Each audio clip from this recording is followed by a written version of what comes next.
He just assumed that he was doing the right thing. After all, God has his hand upon him. But inevitably, what it led to was disobedience.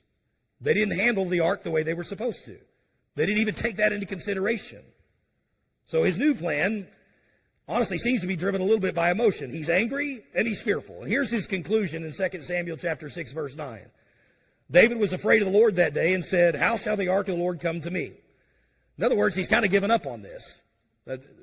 God apparently doesn't want me to be anywhere near this. And really what's interesting is it's the same conclusion that the men who witnessed God's wrath on the men that looked into the ark before came to. Back in 1 Samuel chapter 6, here's what they said.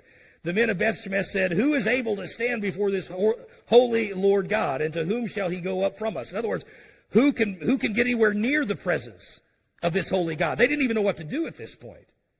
And so just like the men 70 years before were fearful and just like, let's just not even mess with it, that seems to be what David's mindset is at this point. So David leaves the ark at the home of some man by the name of Obed-Edom, which is kind of strange. He's like, okay, well, you keep this thing because it's obviously going to bring a lot of danger to me. You hang on to this. Now, what's interesting is this man, Obed-Edom, is a Gittite, which means he's from Gath. He's a Philistine. Now, I'm not 100% sure of all the significance of that, but he's put the ark back in the hands of somebody who historically is an enemy of the God of Israel.